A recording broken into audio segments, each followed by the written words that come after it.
রহিম, আমার নাম হলো মুমতাজ মিয়া, বাড়ি অলিপুরা, রায়পুরা উপজেলা। আমাদের আমি ওই ফুলকপিটা করতাম আজ কত বছর ধরে করতেছি, সাদা ফুল। তো সাদা ফুলে ওই অনেক করি না। রায়পুরা উপজেলা কিছু বিচার ফেরত সাহেব উনি আমার সাজেশন দিছে।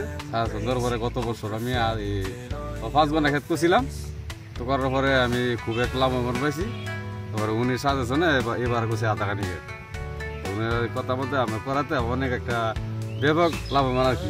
সাদা ফুলটা এবার 2 টাকা 5 টাকা করে বেচুন যা, 6 টাকা করে বেচুন যা লাস্ট। আর এটা আমি 35 টাকা 40 টাকা পিস বেচতেছি। আমার সাহেবের সাজেশন মতে বা কথা মতে আমার করাতে খুব একটা লাভবান আমি পাইতেছি। সাদা ফুলের সাথে এটা আর সাদা ফুলের মধ্যে খরচের ব্যবধান আছে? খরচের ব্যবধান না তেমন, সামান্য কি সামান্য ব্যবধান বেশি। আচ্ছা, এটা চাহিদা কেমন? চাহিদাটা খুবই একটা ব্যবধান হবে। আপনার সাদা ফুল আপনার 4 টাকা 5 টাকা কিনুন যা, আর এগুলো আপনি 35 টাকা 40 টাকা বেচতে পিস। অনেক ব্যবধান। আর খাওয়া তো এটা অনেক ব্যবধান, টেস্ট পাইতেছে আর কি।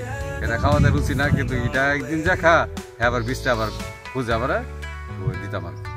আগামীতে কি এরকম এটা আরো বড় আকারে করার চিন্তা ভাবনা? আগামীতে আমার নিয়ত যে আমি 1 বিঘা জমি করার নিয়ত আর কি। আচ্ছা, অন্য চাষিরা কি আপনার কাছে পরামর্শ চাইছে এটা চাষ করবে বলে? ব্যাপার চাষি আমাদের আজি গাইতেছে বা করতে বেশি আনছো বা কেমনে কি করুন লাগে, এগুলো আমরা আমাদের কিছু পরামর্শ দেবো। এটা আমার সাইড আছে বিভাগ কিছু সাইড আছে।